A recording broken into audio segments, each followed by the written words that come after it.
From WBFO and Buffalo Toronto Public Media, this is Buffalo What's Next, producer picks, highlights of important interviews from our weekday discussion on race, education, and segregation.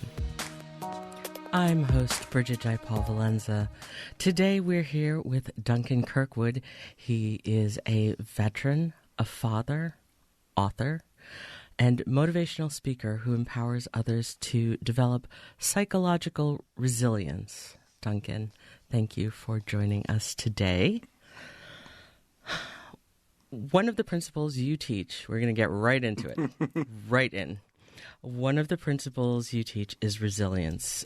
We're going to hear a lot of that word in this hour. What does that mean exactly? So resilience. So first, thank you for having me. I really appreciate the opportunity. I'm going to take these headphones off. I really appreciate the opportunity to be here with you and have these conversations. Resilience is about, grit, about the ability to persevere through difficult times.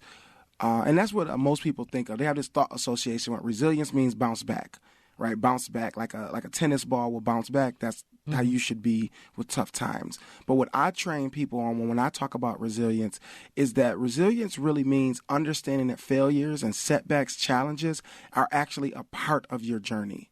So it's a mindset change that when you mess up or when it doesn't work out, when you're going through something extremely difficult and you don't know if you can make it, understanding that thing that you're going through is actually helping you. That's why you can't quit. So some of the ethos I teach people that are you always put your goal first. You never accept defeat. You never quit.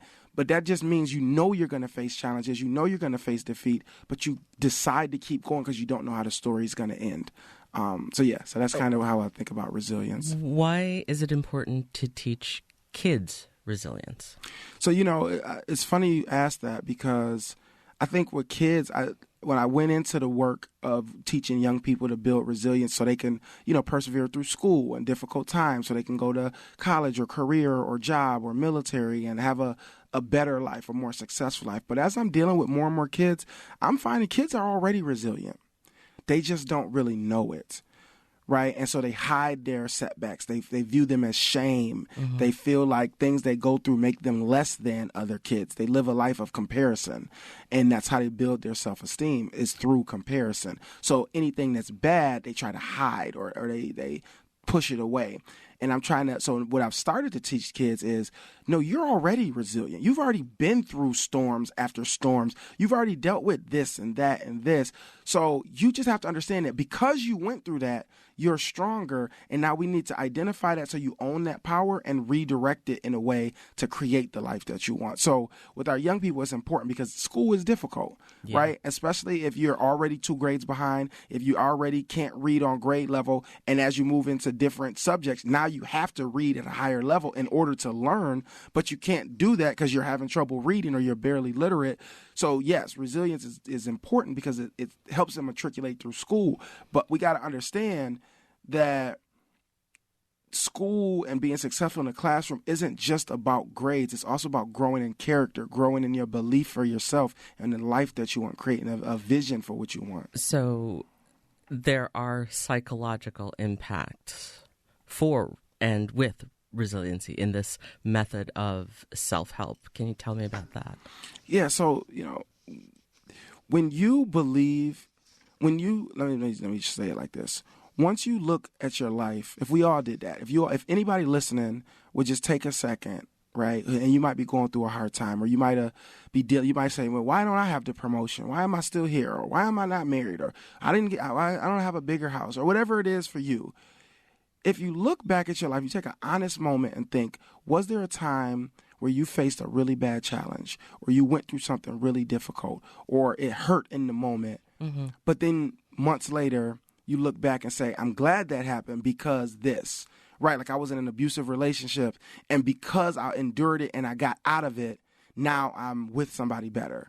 Or because I had to fix my credit to get a home, and it took years to fix it, but I worked and worked and worked. And when I finally fixed it, not only did I get a home, but I could open a business now because I had a better line of credit or whatever. Like if everybody does a reflection on a tough time you went through that actually led to something better, it will make you think the next time you go through a tough time, oh, wait, there's a thought association with tough time to something better. So, but you have to. But a few of our past guests have talked about certainly the need to be resilient. But how particular is that a good thing? Because it means that the resiliency is rooted in trauma. It's rooted in experiencing trauma. One could argue, certainly, that you could try not to experience that trauma, and then that is your resiliency, being able to avoid those things. But there's certain things in life that you can't avoid, right? Yeah, so that's a great, ma'am, that is a great point. All right, let me start right. So there's and what you're saying is this concept that if we're telling our black communities or let's just focus on our black communities here. We're saying as a community we need to be strong, we need to be resilient, right? What you're saying is we need to prepare to continue to be oppressed. Yeah, exactly. So why are we doing this? Exactly. And that is 1,000% right. If you're telling our communities, we got to be resilient, y'all, we got to be strong, then in fact you're saying prepare to continue to be oppressed, prepare to continue to be marginalized, and just get better at dealing with being oppressed and marginalized. And that's not a healthy thing that we should have to live in, deal with. That's not equal opportunity. That's not liberty and justice for all. That's not everyone gets a fair shake. That's right. That's not that. And so and some people would say our focus should be not trying to be stronger and more resilient, but dismantling the systems that are causing us to have to be oppressed. But I don't think it's a one or the other. I think it's a yes and, because in a dream world, we are dismantling systems and we're totally transforming what it looks like to be black on the east side of Buffalo and grow up, which I did in the inner city in a poor neighborhood. And we're working to transform that. But that process is not overnight. That is a decades-long process because it took hundreds of years to create the conditions in which we live in. So in the meantime, while we're trying to dismantle systems, people still are being traumatized over and over in every possible way. They're being traumatized in school. Then they have their own kids who are also traumatized in school. And now they're also having another bad, situation with education. They're being traumatized at work. They're not getting opportunities. They're not getting promotions. They're being traumatized with housing and lack of access to quality housing and affordable housing. They're being traumatized health-wise. 14215, everything that's bad that you can measure is the worst in New York State in 14215. Breast cancer, hypertension, infant mortality, asthma, et cetera, education rates, crime statistics, murder rates, everything is the worst in 14215. So we can say, like, hey, let's dismantle every system, but that's 100 years battle, and let's do it.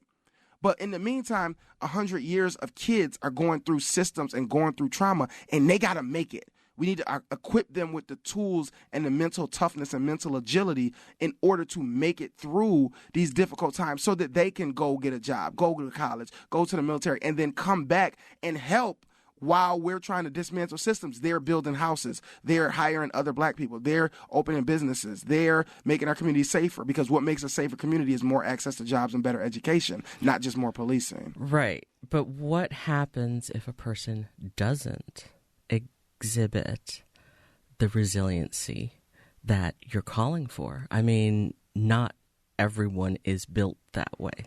So I believe that resilience is something that can be learned. Some people believe that you're either born resilient or you're not.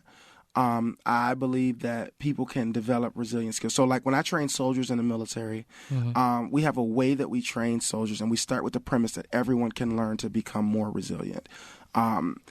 Now, everybody's in a different place on like that scale of how resilient they are, but there are concrete tools. Like they're in our trainings, there are things you can do in activities and works in our workshops that if you do these activities, you will become more resilient. It's not a question. There's no question about it. Okay. So there are concrete things you can do to build resiliency. All right. And if you do the activities daily, weekly, you will become more resilient. Now, that doesn't change the overall magic. It's not a magic wand that, now I've increased my level of resilience, so everything's all good now. No, still dealing with trauma, still dealing with strife, still dealing with tragedies.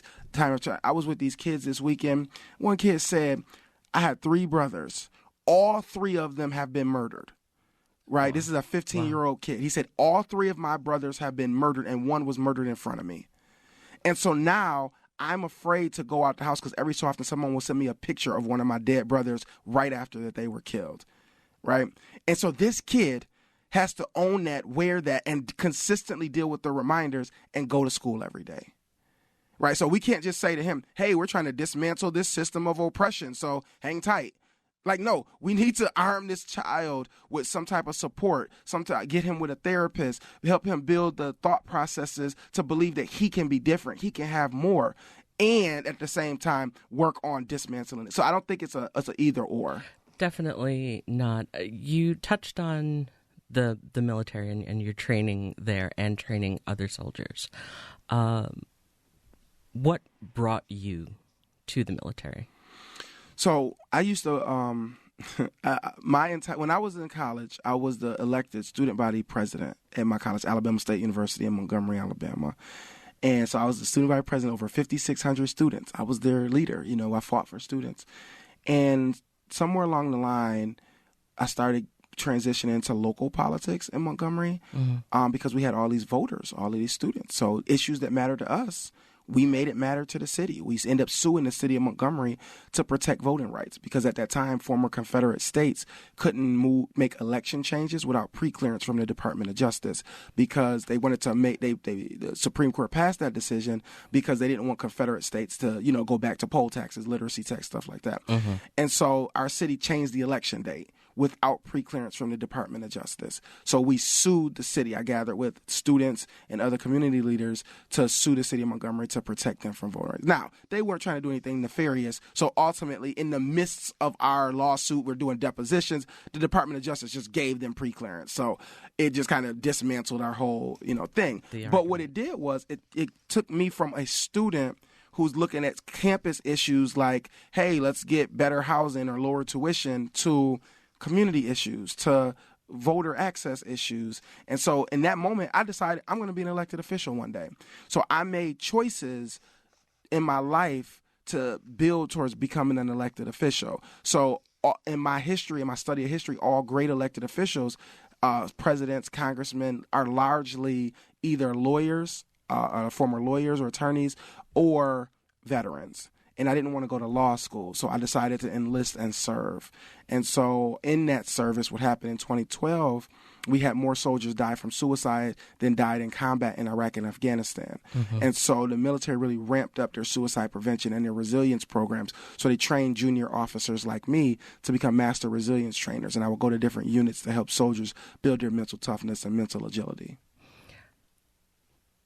How do you rectify serving a country that has consistently either tried to enslave or eradicate or continue to make policy against Black people? How do you rectify serving that country? Yeah, so, I reject the premise of that question. And so, to me, and this is not towards you, because I've been asked that before. So this question, I want to be clear, this y'all radio show, right? I am responding to this question, not you as a person, but that's a stupid question, right? Because you could ask that same question to a fireman. You could ask that same question to a nurse. You could ask it to you as a broadcast. You on a station. I know the owner of the station is white. I ain't did no research, and I know the person who owns this station is white, and I bet it's a white man, right? And so knowing that every system in our country has been built off of prejudice, has been built off of racism, has been built off of oppression, that question could be asked to literally anyone in almost any job that's not a self-owned business, right? And so I reject the idea that's like, oh, I'm serving the oppressor by volunteering to be in the Army. First of all, I didn't go overseas to Iraq and Afghanistan. I didn't go to Russia. I served in the Army National Guard. So my duty was to protect the citizens of Alabama. So when a tornado ripped through Tuscaloosa, Alabama, me and my unit and the soldiers that I oversaw, we convoyed with our Humvees and LMTVs to Tuscaloosa to pull people out of the rubble. We went there to pull security from the looters who were breaking into the houses that had been broke down. We were the ones to bring water and food to the firemen and the airmen and the nurses that were there on the ground doing their job. I had to keep accountability of hundreds of police officers, firemen, airmen, and volunteers. That was my job. I was responsible as the S1 for accountability. So the idea that, like, if you're in the military, you're reinforcing 1776's ideas of what freedom is or not is, but you're a broadcaster on a station working for a white person who benefited from slavery. You're, or somebody else is a journalist on a news station that's perpetuating the narrative that black men are vicious, angry monsters, right? Like the idea that any way you look at any part of this country, it has been fed and created by oppression, but no, the military is different. No, we all have a role to play and we all try to make where we are better. So like when I went to my unit, and when I transferred units, I moved from Centerville, Alabama to Tuscaloosa, Alabama, and I had my brigade was there. I walked into the brigade, and there's a Confederate flag shrine. So there's imagine like a big picture frame on the wall, but instead of a picture in there, it's every Confederate flag from the Confederacy, like a collage of them, right? And I walked by, and I said, "What?" So I immediately called the IG of the Army, the Inspector General of the Army, and said, "This got to go."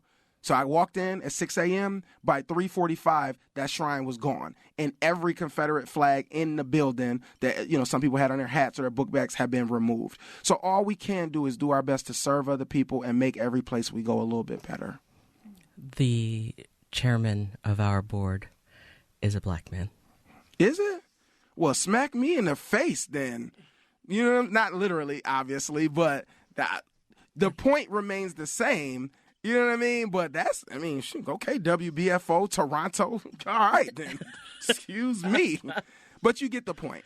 I understand what you're saying. I think that, yes, certainly. It's just this overarching view that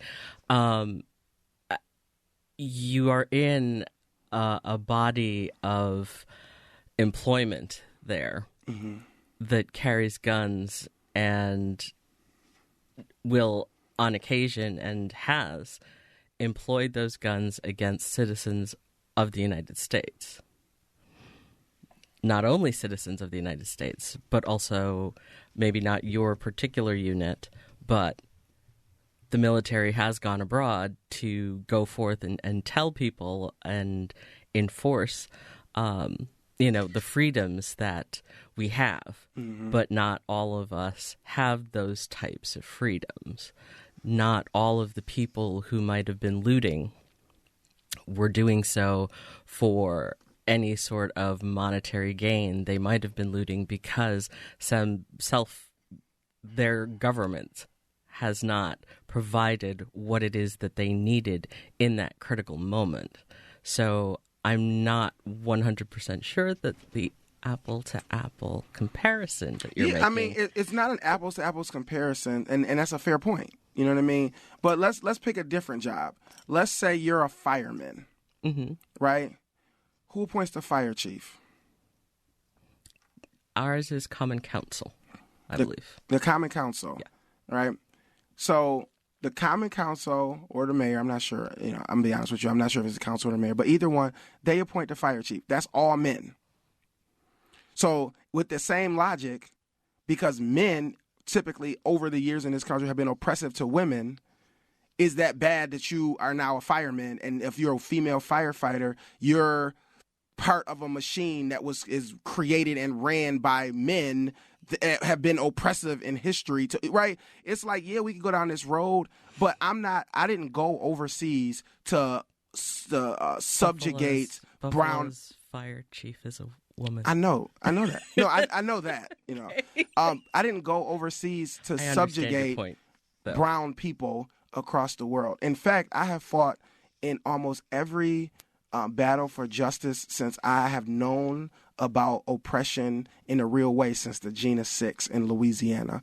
I actually drove to Louisiana and our students were on CNN because we were standing up for the Jena 6 and every battle since then. So, I didn't go overseas to oppress brown people in other countries. I'm not part of the militia groups that go across the South. I'm not at the border as a volunteer army enforcing border control, nothing. I served the people of Alabama and kept them safe. And I'm not going to apologize for it or in any way feel like, that's a bad thing that I served my country. This country is not perfect in a lot of ways. In every possible way that I could think of, we can improve. But that doesn't mean that this country is the evil empire that we should all bring to the ground. And so, I serve my country proudly and with honor. In fact, this past weekend, one of my battle buddies, as a retired Army captain, he came down to help me train the young men. So I had 50 young men we trained at Beaver Hollow from Buffalo, black boys. And I had one of my battle boys from the Army. They actually came. They flew from L.A. to be here to train these young men. And we did use our military training, right? The same things we learned in basic combat training, we used those tactics to train these young men and build a brotherhood and to build them to be leaders and to believe in themselves and be confident. And so, I appreciate the question because I think it's a good and fair question. But like our country does need to be protected. Our citizens do deserve to have a military that is strong and that, listen, I don't dictate foreign policy. You know what I mean? Mm-hmm. But there's a lot of people in this country that benefit from white supremacy. There's a lot, and black people and white people. There's a lot of people that benefit from the oppression of poor people, black people, white people, women. Poverty is a business, right? And so whether it's a radio show that was born out of a catastrophe, and so now you all of a sudden care about having an hour-long radio show that discusses what's next in Buffalo and racism and oppression. Racism and oppression been in Buffalo for hundreds of years since W.E.B. Du Bois came up here to try to start a movement, but it was so racist he had to go to Niagara Falls and start the Niagara movement, which then led to NAACP founded in 1909 because they asked them to come to Chicago. Right, Buffalo been racist since then, but ain't no show been then. But now that the Buffalo, murder and this horrible tragedy happened, all of a sudden everybody's socially conscious. All of a sudden everybody's got this urgency around giving voice to the community. Where was everybody at before then? Right, I was there. Right, so in 2016, when I led the Black Lives Matter chapter in Buffalo, Black Lives Matter wasn't sexy then. Like in 2016, Black Lives Matter was like, oh, they terrorists, they're radical, stay away. So some of these same black leaders that we got in the community, some of these same news networks we got in the community, they was like, oh no, stay away. Black Lives Matter is terrible, it's bad, right? The only news network in 2016 that would consistently give us coverage was WBLK. And they will consistently give us a voice. Everybody else, they too radical. Oh, Black Lives Matter. No. But then fast forward after the murder of George Floyd, everybody's Black Lives Matter. Companies got it on their Facebook banner. Every radio station is like, oh, yeah, we got to include Black Lives Matter. People got yard signs for Black Lives Matter all of a sudden because it's trendy. It's cool at that moment. There's a moment, and people are riding the wave of that moment. Now, that's not terrible because bringing awareness to an issue is a good thing. That's the idea of starting movements is to bring awareness. But let's not pretend like people aren't trying to capitalize off of what happened with the tragedy in Buffalo. And I don't mean capitalize like in a negative way, but capitalize off the moment to try to grow and do better, right? So that's a good thing. But the same problems we got today, we had 3 months ago, we had 7 months ago, we had 4 years ago. Where was everybody then? You see what I'm saying? So absolutely. However, if one talks about having allies in a movement, one has to gain them somehow. How do you gain an ally if your messaging and what has come before is not listened to? And then suddenly there is a galvanizing moment for a community, for a county, for a city, for a country. Galvanizing movements and galvanizing moments are what bring people together to the table to say, this is a problem. It's clearly a problem. and it needs to be fixed. So without a galvanizing moment, you lose allies. Yeah, that's a great point. And throughout history, we've seen, like with the murder of Emmett Till, with all these other things, something big happens, and then there's a reaction to that. But that doesn't. It doesn't negate. It doesn't negate that the people all were of saying those things were happening before. Right, and somebody says to you, "Hey, this is a problem, y'all. This is a problem. We're telling you this is a problem. This is horrible. Right? These murders are happening in the holding center. We're telling you this is a problem." And you're like, "Okay, cool. I'm sending the same press releases to the same news networks, right, at the same time. But all of a sudden, now we're responsive in a new way, right? And not you all, because WBFO actually has covered everything that we've ever sent them. Like anything of substance that we've sent WBFO, they have said, if they can't be there, send us a write-up after the fact. Send us pictures if they, because staff or whatever, they might not be. But they generally, that one short guy, you know what I'm saying? I have seen him 50 times since I moved back to Buffalo. Mike Desmond? Yes. And so, WBFO, it's not a slight to them, but what I'm saying is I've been sending out press releases to all these networks. And so, again, it's a good thing where we are now, but it's important to understand that there shouldn't have to be a tragedy for the community to get listened to. You're absolutely right. You're absolutely right. And I don't think any movement that's out there wants that galvanizing moment, because it is, generally speaking, rooted in some massive tragedy. But responsiveness of government, responsiveness of elected leaders, responsiveness, even as a cohesive unit, doesn't really happen. I mean, we will point certainly to May 14th, and then beyond that, it's not like May 14th was the first mass shooting in the country. That's right.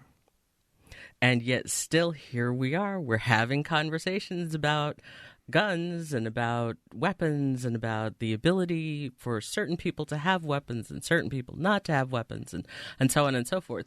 Can I say something about that? Well, go ahead. Finish your question. Finish your statement. I'm sorry. Okay, that's all right. No, I just want to talk about the guns. I was going to say something about that, but I'll wait. Okay, so my point really with that is that, here it is, there's an issue over mental health and guns, people who can have guns, people who shouldn't have guns, all of this stuff.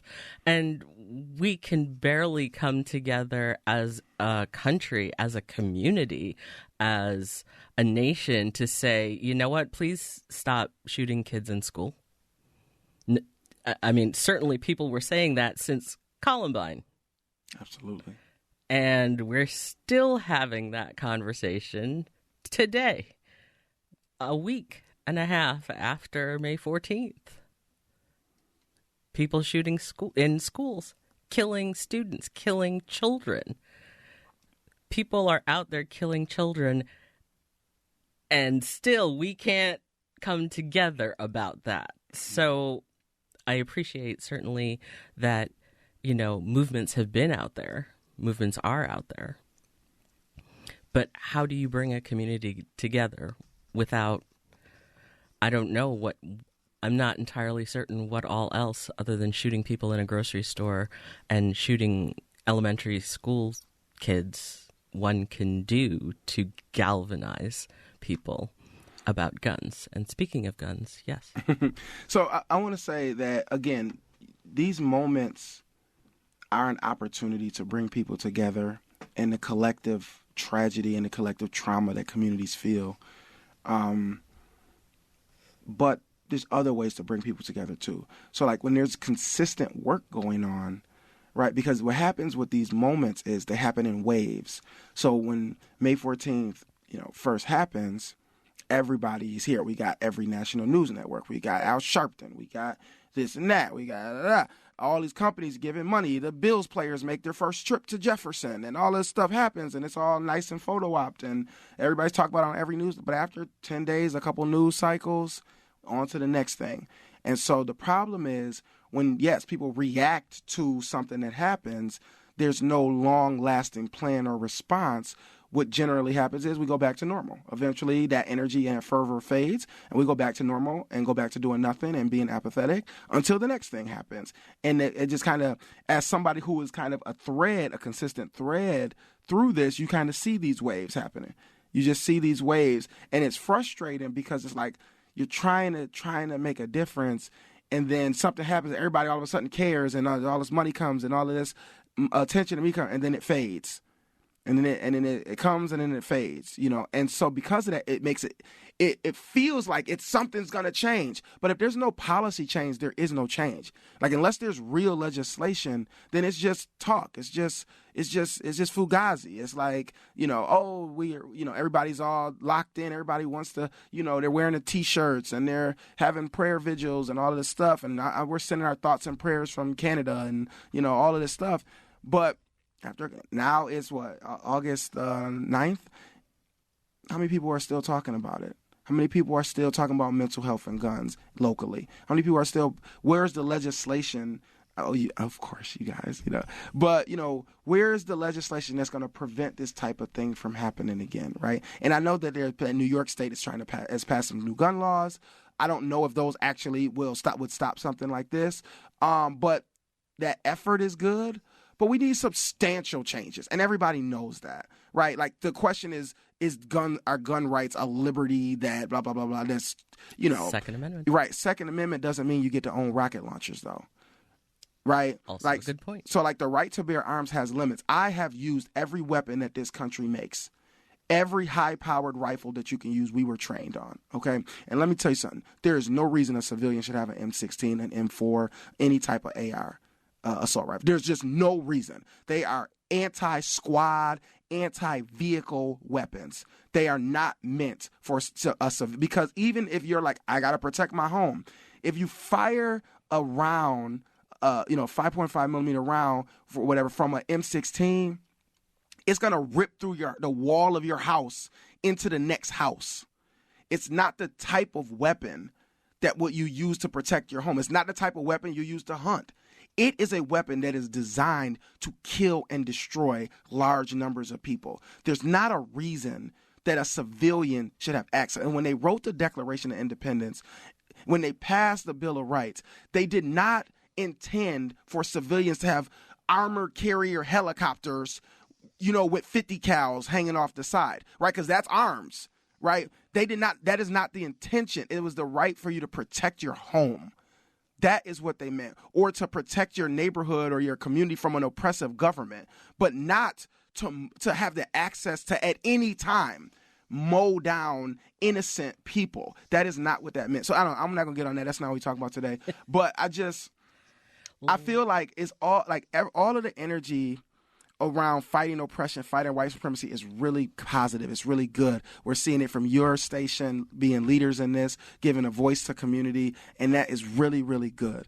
But as you all can see, because you've been doing it so much, you see the people who you started with starting to fade out of the work of lifting up the voices of the community, of finding ways to bring light to this really dark thing of white supremacy and oppression that we see really manifesting in all types of parts of our lives, right? You see that, like, it's really only a couple people still taking leadership on this. You're really, and I guess that gives you more value because you're holding on. Like, you guys are like, we're going to keep this going. We felt a mission, a calling to do something, and that's Absolutely. Great. But what part does resiliency play in that activism that has been going on before May 14th, after May 14th, next year, 2 years ago? How do you look at an activist and say to them, okay, now do it again? Okay, great. Now do it again. Great question. So, first of all, a lot of our local activists the ones that have been working really hard have been really consistent on their issues. So, like, we have some organizations and some activists who they inspired me when I first moved back to Buffalo at the end of 2015. Some of these activists were doing it back then, And I know that's not like decades ago, but when I moved back here, I saw them doing same things they were fighting for then. They're still working on now, and they've shown growth and improvement. So what I would say to them is look at where you started, or look at where you were 5 years ago, and the improvements that you have made in our community, whether it be housing, whether it be climate, whether it be whatever, neighborhoods, voices, communities, block clubs, whatever. Look at the progress that you've made. That's what I would say for them to be more resilient. But the challenge is we have this community of activists who they are going to fight for their cause whether they paid or not. They are going to organize because they're passionate about an issue. But the problem is when there's a problem like this, there's a challenge like May 14th something, foundations want to do something. Right? Companies want to do something, and they don't have the manpower to go be activists. That's not their lane. They might sell cars, right? So that's not their space. But they got money. And so they said, we'll put some money behind some groups. The problem is when they put the money behind the groups, they put it behind the named groups, the big name. I won't name them now because I already did too much in this interview. But they put them behind those more traditional organizations who actually are no longer doing the groundwork, grassroots and grass tops level organizing to create change because they're receiving so much money from so many different places. They don't want to rock the boat too much and lose that grant funding. So now we've got these big name, organizations, and it's like a bunch of them. And it's not that they don't do good work. They're avoiding controversial work, right? When you stand strong, when you stand, whatever your side of any issue, when you really put your feet in the sand and say, this is the line, we are going to fight for this till we win, there's pushback. No matter what side of either issue you are, there is resistance to that stance. And the more resistance you get, the more in jeopardy your funding is. So would you say that these organizations are gatekeepers? Yeah, I don't use that type of language. Those are like new buzzwords now, like the gatekeepers and like stuff like, no, they're not bad words. I say there are some organizations that are doing real work in this community, and it will be really good to see funding and resources get to them as opposed to only going to organizations that have a longer, reputation of, or they did things in the past and now, you know what I mean? And again, it's not about one or the other. We really need a partnership because some of these younger organizations or newer organizations or newer activists, they don't have the organizational structure to receive $1 million grant like organization ABC does, who has the vice president, the fiscal officer, the HR department has, you know what I mean? So it can be more of a partnership space. But what the problem is when you have so much bureaucracy and you're working so hard to protect the brand against controversy. Now when you have, let's say, a county legislator or a school board member or a state lawmaker say, hey, I need you to back off that, or don't push me hard on that. Don't go on the news and talk about me. If they control your funding, if they can influence your ability to get funding, you're more apt to listen to that because you got more to lose. Right. Well, what happens is now we're doing soft advocacy. Now instead of doing a John Lewis voter registration effort where we door to door, where we fighting our own party on voter suppression and the tactics they use to undermine candidates, instead of doing that, now we just set up a table at the library and say we're doing voter registration, right? Because that's safer. There's no controversy there. Right, where we see the problem, but there's controversy to meet that, to confront that. So it's a big kind of web of challenges. And again, that voter registration booth at the library is not a bad thing because you might register 50 people to vote that week. Absolutely. So that's not a bad thing. But the larger problem is people couldn't switch parties.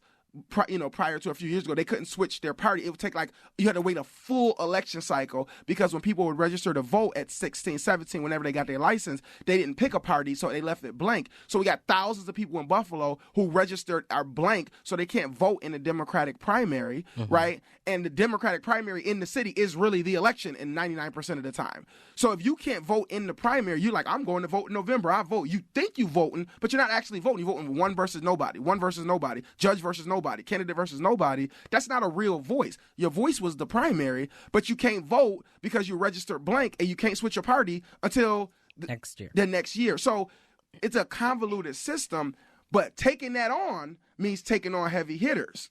And that means that they not buying the table at your reception this year. That means they not sponsoring your whatever gala, right? And so there's this challenge, there's this dance. And again, like I said, registering those 50 people at that library is good. That's progress. That's a step forward, But we need leaps and bounds. We need big steps forward to really, give voice and power to regular people in the community. I know that was like a whole tangent, but that's okay. Let's talk resiliency and racism specifically. How do you and how did you process all of the events that came before? What happened on May 14th? The events that continue on? How as a Black man do you process all of that? It's one thing for a tragedy to happen in this country as a Black man. So somebody gets, there's a shooting at a church in South Carolina, right? So in Charleston. And you just like, what? It just hits you like, dang, it's horrible. Mm-hmm. It's just, you don't have words for how terrible that is. But you're able to go to work the next day. Maybe you need a day or you need an hour. Or you need to, vent a little bit and have some conversations, that type deal. But you're able to go to work the next day. You're able to, that weekend, go out with your friends. You're able to, it's terrible, but you felt it, but it didn't hit you. But when it happens down the street, like it hits so different where it's like, I knew this person was my cousin. One of the victims was my cousin. This person was my wife's first boss. And it's just like, it hit, number one, the victims themselves, the families, these amazing people who were just living their life, who were, victimized, is horrible. But then you also say, well, my mom goes to that Tops. Absolutely. My dad goes there every single week. My dad goes to that Tops. So it's now, it adds a sense of fear. So I say resilient, if we're talking resilience, the thing from May 14th that affected me personally the most was it gave fear and uncertainty to daily tasks. Right. If you can be targeted and hunted at Tops on Jefferson, there is no defense for that. There's nothing you can do that can prepare you to be ready for that. Right? People say, oh, more people need handguns. The boy who was shooting him had body armor. He had 3/4-inch chest plate body armor. The handgun bullet ain't going through that. You see what I'm saying? So there's nothing you can do to prepare for that type of violence on a normal day going to get some strawberries from Tops. That is the definition of terror. That's it, 100%. It is a terroristic act designed and built to instill fear. Absolutely. Into a community. And that, ma'am, to me, the thing that affected me the most was now, do I let my wife go get groceries still? Because she likes to go on the Top. We live over closer to the Tops on Kensington up in Harlem. So that's where she goes, So I'm like, do I let her keep going there? Should I be the one to go now? Do I let my daughter walk to Family Dollar by herself now? She a teenager, but, is that okay now? Like, so now I got doubt. It's like it was right before Juneteenth. Do I take my family to Juneteenth? So now all of a sudden there's this extra layer of fear and anxiety. And what I had to process for me, which helped, is I refuse to live my life in fear. I just refuse to. I'm a spiritual person. So, I am a believer that all you can do is do your absolute best and live a life of love and light. And if something terrible is to happen, it's just going to happen, right? We do everything we can activism-wise to stop it. All of that, we do everything we can to be vigilant and be safe. But at the end of the day, there are going to be some terrible things happening, and I can't let that change me having joy and light in my life. I can't live every day in fear and in terror of what horribly heinous crime could be committed against me or my family randomly at just a normal spot. And I struggled with that for a few days, but it took a few days for me to get to like, you know what, Duncan, I'm not going to live like this. I'm not going to live sheltered because some crazy white supremacist terrorist came from another city and did something horrible to some very innocent people.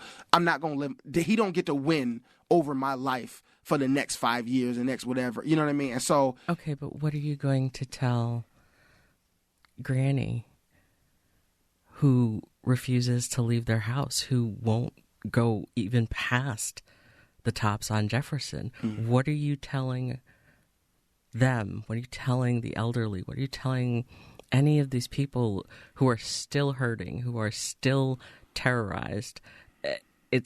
I mean, you talk about resiliency. What do you say to somebody to get them to be more resilient? There are people out there who have basically said they will never step foot in that tops again, period. Doesn't matter what it looks like now, how renovated it doesn't matter. Mm-hmm.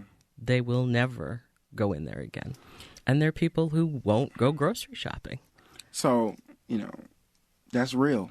You know Absolutely. I mean? That's as real as it gets right there. So for some people, I'll say, they got an app called Instacart where you can, order your groceries. But like, I have a grandmother, she's 90. She just turned 93 last Friday. Happy birthday to her. Mavis Kirkwood. And she was born, we were talking the other day, she was born in 1929. And I told her, I said, Grandma, you've lived 3 lifetimes. You know what I mean? You have seen the Second World War, Jim Crow South. You've seen, the Civil Rights Movement. You've seen King assassinated, JFK assassinated, Malcolm X assassinated. You lived through the 80s, the 90s, the crack epidemic. You've lived through everything, and you built a life and a family. What do you see when you look at the world? And she said, we have a lot more, like, technology. She's just that tech, there's a lot more technology. Wait, your 90-year-old grandmother is into tech? No, not at all. Oh. She still got a box TV, a big old box TV, not at all. But she was just saying we got a lot more technology, a lot more stuff, nicer TVs, all of this stuff. But in a lot of ways, the same type of stuff she saw in the 20s and the 30s and the 40s, we're seeing now. And she said, all you can do is, be grateful for your family, be grateful for what you got, and pray. And that's the era that she came from, and that's what she believes. And it's like, it's challenging because there was a time in our country where I think a lot of people believed that the racists were just die off from old age. Like the remnants of the people who were, post-Reconstruction or Jim Crow, like that era of people would just die out because they're just old, and that would pass. Mm-hmm. And that hate would just evaporate as times changed. And what we're seeing is that's not happening. Not even a little bit. Not even remotely. Not even remotely. And that they're passing down these legacies of hatred, which is why a lot of people believe they're so anti-critical race theory being taught in classrooms, because if people really learned how they treated black people in this country, they would also realize that those are their family members. Mm-hmm. Right, they would have to feel the shame that comes with knowing their family was a part of this and they're benefiting from this. The people in those black and white pictures, because you ever wonder why, it's a whole nother tangent, but you ever wonder why the civil rights pictures in textbooks are in black and white? Like you see Martin Luther King speaking, it's always black and white in the Washington Monument. Right, they had color cameras back then. They could take pictures in color. Right, he was only assassinated like 50 years ago. You know what I'm saying? So it's not like they didn't have the access to color. It's because there's a design to want it to feel like it was a long time ago. Right? It wants to. There's a desire to make it seem like that was so distant in our past, as opposed to just a generation ago. And if you know that that's just a generation ago, you know that it's not over now. And we're seeing it, to your point, manifest at May 14th, every other shooting, one after another. There is a problem in this country.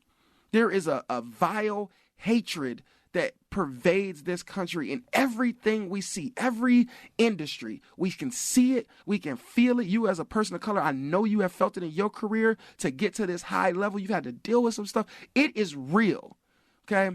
The hope is that we live in a time where at least now it ain't a secret, okay? Okay. So when something is no longer a secret, it's going to be ugly to fight through and figure out ways to move forward, but at least we know what we need to address instead of being able to pretend like everything is, like that time has passed where white people were like, oh, if you just comply with the officer, it's all good. I don't know what the problem is, right?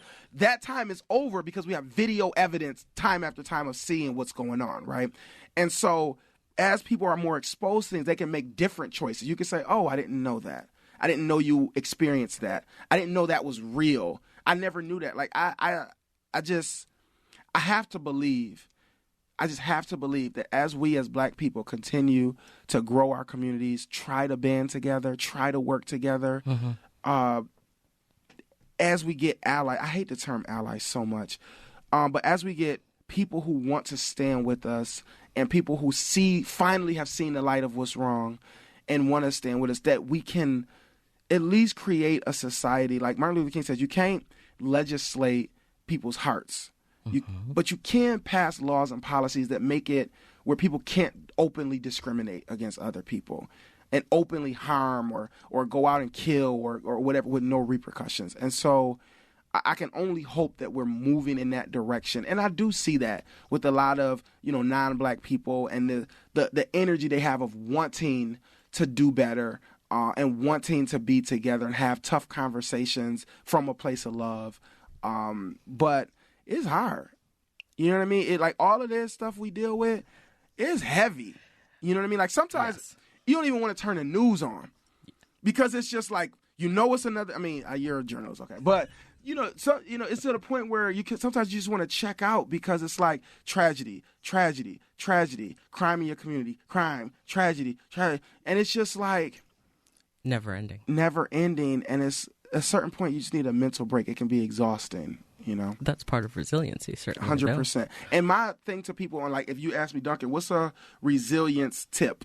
Like, what's a tip for people? We're going to get to that in just a second. All right. I have another difficult question for you, though. Do you think that racists, white supremacists, are not resilient?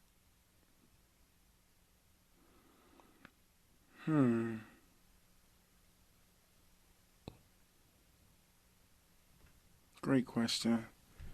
I think, unfortunately, people who have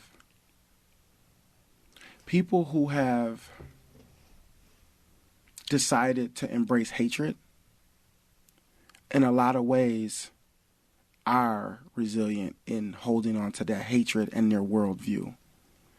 And that's what makes it difficult. Is like they are rolling with their worldview, rooted in hatred and biased, and they, they just keep it going against, and sometimes it's illogical resilience, right? Like faced with all information and all facts, they just will just ignore all logic just to hold on to, a really negative and hateful, worldview.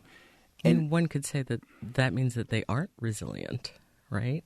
They don't have the ability to let things go or let things pass. They are holding on to that hate, which then fuels their ideology. Absolutely. So it depends on if you look at resilience. It depends on if you look at resilience as a growth thing or just the ability to bounce back from setbacks and challenges, right? To meet resistance and keep going. If you look at it as just meet resistance and keep going, I would say yes. Unfortunately, they are resilient. That hatred that pervades those circles is resilient. But if you look at resilience, to your point, as a growth thing, as a way to be better and make the people around you better, then absolutely they're not. You know what I mean? Absolutely they're not. Because if you're totally present, and presence is really a big part of resilience. Like it's a huge part. That's the number one thing I work with young people on is like be in the moment.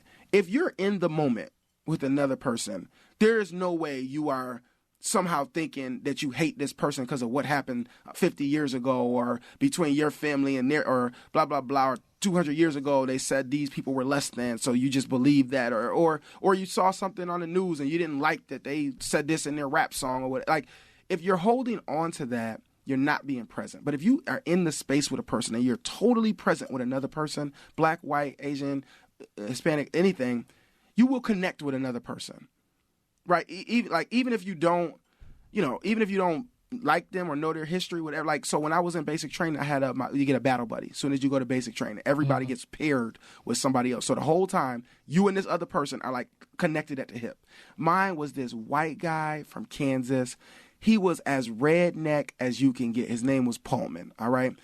I mean, he had never been around a black person in his whole life. He was a hunter. He was everything you would imagine from somebody who lives in the country in Kansas. This was him. Okay. And one day we were sitting on a Humvee. It's like hours. We don't got nothing else to do. We're just there with each other talking. And I probably had some of the best conversations about race, about inclusion, about diversity ever, about from the other side. Understanding what they see, what they hear when they hear this conversation, right? And so it helped me to learn. So now when I work with people, I can work with black people, I can work with white people, I can work with professionals, non-professionals, I can work with country folks, I can work with city folks, I can work with every folks, because I understand where they're starting from in their mindset. So when I work with people, sometimes schools will bring me in to come talk to their kids about racism and about how to build an inclusive space. I understand how to talk to them so that they can start to open their mind. I think that if you have a real vulnerable, honest conversation with anybody, you can start to understand them, and it will become something that changes both of you. And so it's a challenge because, again, left in their echo chambers, it just builds up that hatred and those worldviews that are just so toxic and destructive. So we have just a few minutes left. What tips would you give to help people who are in the community, who are still grieving, who are still hurting, who are still mourning, and who find themselves stuck? I would first say that you have every right to feel that way, and that you shouldn't, in no way should you feel like you have done something wrong because you're struggling in this moment and in this time and space in your life. It is okay to have feelings. It's okay to hurt. It's okay to be frustrated. But I would push back that it's not okay to be stuck in those feelings, right? That it's have the feelings, acknowledge them. If you need a day, you need a week, you do what you got to do to take care of yourself. But then you have to get back to living your life. So the first thing is presence. I tell everybody when I work with them, when you start your day, when you wake up, the first thing you should do is listen to some music. Whatever your favorite song is, put your favorite song on, then maybe read a little bit, right? Don't get on social. Don't turn the news on. First, just read something. Well, turn on WBFO. Absolutely. That's the third thing. Oh, okay. Then, because after that, you want to connect to something that's going on in your community, blah, blah, blah, right? But I tell people, then after you do that, make a list for the day. Make a to-do list. What do you need to get done today? What would you like to get done today? Right? Because in that moment, you got good energy. You're in a good space. Right? Write out what you need to do. So then as the day draws on and things come in your way, cross currents hit, frustration hits, energy hits, negative stuff hits, whatever. You see something on the news that might trigger you, family calls, whatever. You still got the list of stuff. You can always refer back to your agenda. This is what I'm going to do today. So that at a certain point you can look and feel accomplished. You will have made progress even when it hurts, even when you're tired. You still made progress on things you need to. So you didn't get a chance to stay stuck in whatever space mental space you were in. There's also an exercise I use. I see you give me the look. All right. So also take a moment to identify 3 good things that have happened in the last 24 hours. It's an exercise called Hunt the Good Stuff. It builds gratitude, overcomes the negativity bias. Duncan Kirkwood, thank you so much for joining us. Buffalo What's Next is a weekday podcast, a radio program on WBFO and on demand at WBFO.org. We talk about race, about education, and about our shared humanity. Listen for us each weekday morning at 10 and each weekday evening at 9 on WBFO. I'm Brigid Jaipaul-Valenza. Thank you for listening.